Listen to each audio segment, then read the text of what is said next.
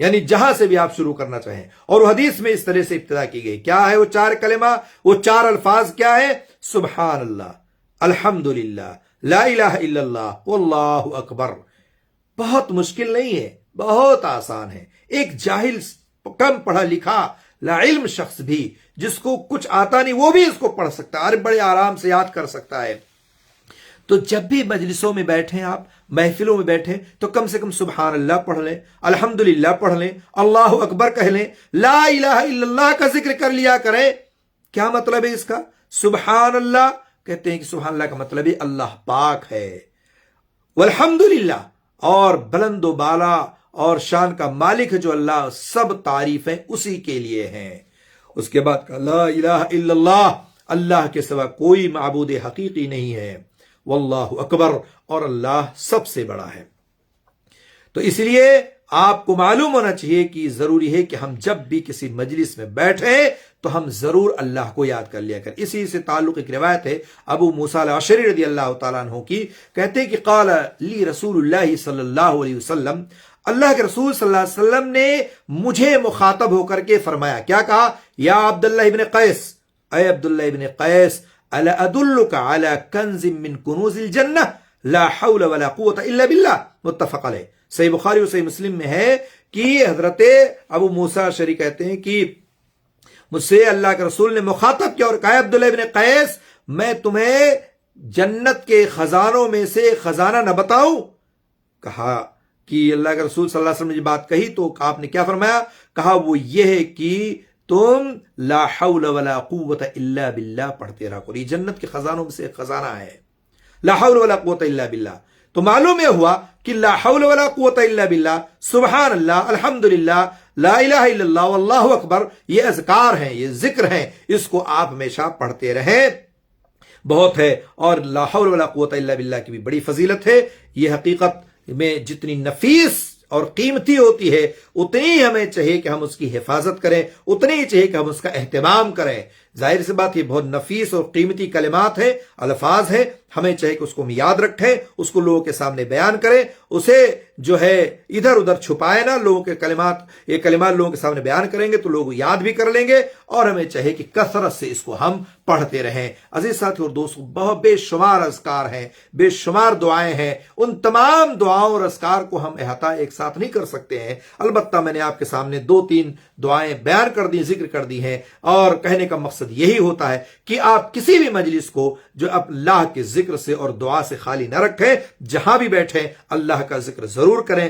دعاؤں میں اللہ کو، اللہ کی جو دعائیں ہیں، ماسورہ دعائیں ہیں، اور دیگر جو دعائیں ہیں، جو آداب ہیں، اس کو ضرور آپ بیان کریں، لوگوں کے سامنے اللہ اور رسول کے فرمان کو پیش کریں. یہی ایک ایسا موقع ہوتا ہے جب آپ کسی کو کھانے پہ بلاتے ہیں، جب کسی آپ کو چائے قہوہ کے لیے بلاتے ہیں، جب آپ کی مجلس میں کوئی آ کے بیٹھتا ہے، تو آپ اسی بہانے عقیدے کی ایک بات، شرک کے تعلق سے کچھ تنبیہ، اسی طرح سے اللہ اور رسول کے بارے میں کچھ باتیں، نماز کی کچھ کوتاہیاں اور خرابیاں، یا اسی طرح سے اس کے عقیدے کی کوتاہیاں اور خرابیاں، یا اسی طرح سے اس کے گھریلو معاملات میں جو کفر و شرک چل رہا ہے، اس کو آپ بآسانی بڑے پیار سے، اچھے لہجے میں، اچھے انداز میں اس کے سامنے رکھ دیں، بیان کر دیں. یقین مانیے کہ یہ ایک مختصر بات ہوتی ہے اور مختصر چیز ہوتی ہے، لیکن موقع کے حساب سے جب آپ اس چیز کو لوگوں کے سامنے بیان کریں گے تو دل پر لگتی ہے. اور ایسے موقع پر جہاں آپ دعوت لیے ہوئے ہوں، ایسے موقع پر جہاں آپ نے لوگوں کو مدعو کیا ہے،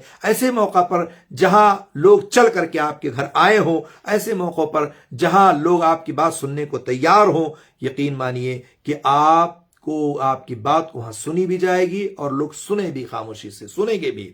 اسی طرح سے یہ چیز بھی جان لیں، بعض دفعہ کیا ہوتا ہے کہ انسان لوگوں کو بلاتا ہے، اکٹھا کرتا ہے، لوگ اس کے گھر حاضر ہوتے ہیں، پہنچتے ہیں، تو اگر آپ کچھ نہیں بولنا چاہتے ہیں، اگر آپ کچھ نہیں کہنا چاہتے ہیں، آپ سے نہیں بن پڑتی کہ میں کچھ کہوں، تو آپ کے مجلس میں اگر کوئی عالم بیٹھا ہے، کوئی حافظ قرآن بیٹھا ہے، کوئی ایسا شخص بیٹھا ہے جو چند تنبیہی کلمات، چند کا جو ہے اللہ اور رسول کے فرمان کو پیش کر سکتا ہے، بیان کر سکتا ہے، تو آپ اس کو توجہ دلائیں. آپ کہیں بھائی کہ مولانا صاحب مجلس لگی ہوئی ہے، ذرا کچھ دین کی بات ہو جائے، ذرا کچھ اللہ رسول کے فرمان کو بیان کر دیں، ذرا کچھ ذکر اور دعا کو بیان کر دیں، یا کچھ آپ عقیدے کے بارے میں بول دیجئے، کچھ شرک و کفر کے بارے میں آپ تنبیہات بتا دیں، اس طرح سے آپ نہ بول کر کے دوسروں کو بلوا کر کے اور اس طرح سے توجہ دلا کر کے آپ یہ کام کہہ سکتے ہیں. کہتے ہیں بھائی جب تک کھانا لگ رہا ہے، جب تک بھائی انتظام ہو رہے ہیں، جب تک دسترخوان بچھ رہا ہے، جب تک ہم ساری تیاریاں کر رہے ہیں، جب تک کچھ اچھی باتیں، جب تک کچھ ہم اچھی چیزیں اس محفل میں اور اس مجلس میں ہم پیش کر دیتے ہیں. اس طرح سے اپنی محفلوں اور مجلسوں کو آپ اللہ اور اس کے ذکر سے تر رکھیں.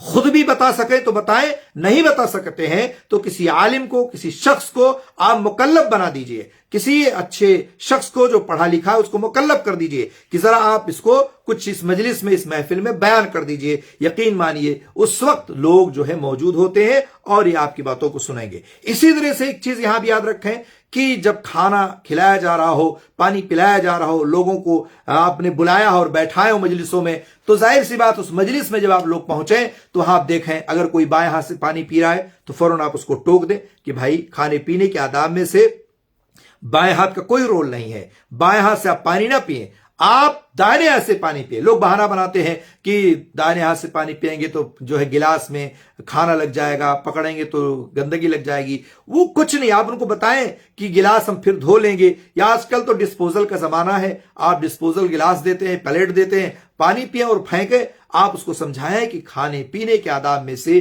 بائیں ہاتھ سے کوئی تعلق نہیں ہے. اسی طرح سے اگر کوئی کھانا کھا رہا ہے اور بسم اللہ نہیں پڑھا ہے تو آپ اس کو اس کھانے کے دوران بھی، ہم لوگ جیسے بیٹھتے ہیں کسی مجلسوں میں تو پوچھتے ہیں اچھا بھائی عبداللہ یہ بتاؤ کہ اگر ہم کھانے کے دوران، کھانے کے وقت میں اگر ہم بسم اللہ بھول گئے ہیں تو یہ بتاؤ کہ اگر ہمیں بعد میں یاد آیا تو ہم کیا پڑھیں گے. آپ وہاں دیکھیے بات بہت مختصر ہوتی ہے، کسی ایک شخص کو آپ متوجہ کرتے ہیں جو آپ کی بات کو برا نہیں مانتا ہے، لیکن آپ وہاں پیغام 50 لوگوں کو بیٹھے ہوئے مجلس میں دے دیتے ہیں کہ کھانے سے پہلے اگر ہم بسم اللہ بھول گئے تو بعد میں ہم جب یاد آتا، ہمیں یاد آ جائے تو بسم اللہ ہی اول ہی آخر ہی، یا اسے اول ہو آخر ہو، آپ اس کو پڑھ لیں اور اس طرح سے آپ ادا کر لیں. اسی طرح سے کھانے کے دوران بہت سارے لوگوں کو آپ نے دیکھا ہوگا، ہمارے ہاں بہت سارے لوگ کہتے ہیں کہ کھانے کے دوران کوئی سلام کر لے تو جواب نہیں دینا چاہیے. اس کو بتائیں اور سمجھائیں کہ دیکھو یہ اللہ کی جو مجلس لگی ہوئی ہے، محفل لگی ہوئی ہے، اس میں سلام آج آپ یعنی نہیں کریں. کیوں نہ کریں؟ یعنی کلام و گفتگو تو خوب کریں، آپ جیسے چاہے تیسے کریں، لیکن اگر کوئی آنے والا کہہ دیا السلام علیکم ورحمۃ اللہ وبرکاتہ تو بہت لوگ خاموش بیٹھے ہیں، کوئی کچھ جواب دیتا نہیں ہے. پوچھا بھی کیوں؟ کہا کھانے کے دوران سلام نہیں کیا جاتا ہے. یعنی گفتگو کرنا اس کے لیے جائز ہے لیکن سلام نہیں کر سکتا ہے. تو آپ وہاں اس معاملے کو بتائیں، سمجھائیں کہ ایسی کوئی تنبیہ، ایسی کوئی حدیث اللہ کے رسول صلی اللہ علیہ وسلم ثابت نہیں ہے کہ کھانے کے دوران آپ سلام نہ کرو. سلام کو عام کرنے کا حکم دیا گیا. اگر کوئی سلام کہتا ہے تو کہو وعلیکم السلام ورحمۃ اللہ وبرکاتہ. حتیٰ کہ نماز میں بھی اگر کوئی آپ سے سلام کرتا ہے تو اشارے سے جواب دینے کی بات حدیثوں میں آئی ہے، اشارہ آپ کر دیجئے. اس طرح سے ہمیں تنبیہات کرنی چاہیے. مجلس بیٹھی ہو، کھانے پینے کی ہو، یا گفت و شنید کی ہو، یا اسی طرح سے کوئی بھی مجلس.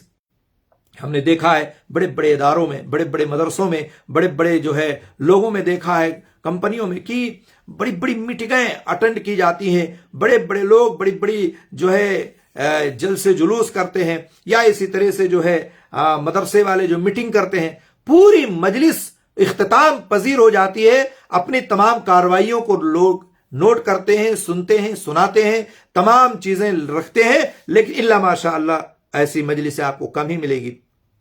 لیکن اکثر و بیشتر لوگوں کا حال یہ ہے کہ مجلس سے ختم ہو گیا، اٹھ کر کے چلے گئے. نہ وہاں کفارت المجلس پڑھی گئی، نہ وہاں مجلس میں کچھ چند تنبیہی کلمات کہے گئے، نہ اللہ رسول کی کوئی حدیث پڑھ کر کے سنائی گئی، نہ اور کوئی چیز پڑھی گئی. اس طرح سے مجلس اختتام پذیر ہو جاتی ہے. تو کہنے کا مقصد یہ ہے کہ جہاں جو موقع ہو اور جہاں جو اس مجلس کا بڑا شخص ہو، عالم ہو، اور اس پر جس کی بات سنی جاتی ہو، تو وہ ضرور مجلس میں رہ کر کے اس مجلس سے فائدہ اٹھائے. اور ویسے بھی تو اللہ رب العالمین جو اس مجلس پر بڑا اللہ رب العالمین کے جو فرشتے ہوتے ہیں پر بچھائے ہوتے ہیں، رحمت کے فرشتے پر بچھائے ہوئے ہوتے ہیں، اور ایسی مجلس ہیں جہاں اللہ اور رسول کی باتیں چل رہی ہوتی ہیں. اس مجلس کے لیے مختلف قسم کی دعائیں ہوتی ہیں اور فرشتے دعائیں کرتے ہیں. عزیز ساتھی اور دوستوں، کہنے کا مقصد یہ ہے کہ مجلس جہاں بھی لگائیں اس کا اہتمام اللہ اور رسول کے فرمان کا اہتمام ضرور کریں، ذکر کا کریں اور دعا کا کریں، اور جب بھی مجلس برخاست ہو تو ان تمام آداب کو ملحوظ رکھیں جو میں نے کل گزشتہ آپ کو بتایا تھا۔ اس لیے ضروری ہے کہ ہم ان تمام چیزوں کو اپنے سامنے رکھیں۔ اللہ رب العالمین سے دعا ہے اللہ تعالی ہم سب کو قرآن و سنت کے مطابق زندگی گزارنے کی توفیق عطا فرمائے۔ جو کچھ ہم نے کہا ہے اور سنا آپ لوگوں نے، اس پر ہم سب کو عمل کرنے کی توفیق دے، آمین رب العالمین۔ والسلام علیکم ورحمۃ اللہ وبرکاتہ۔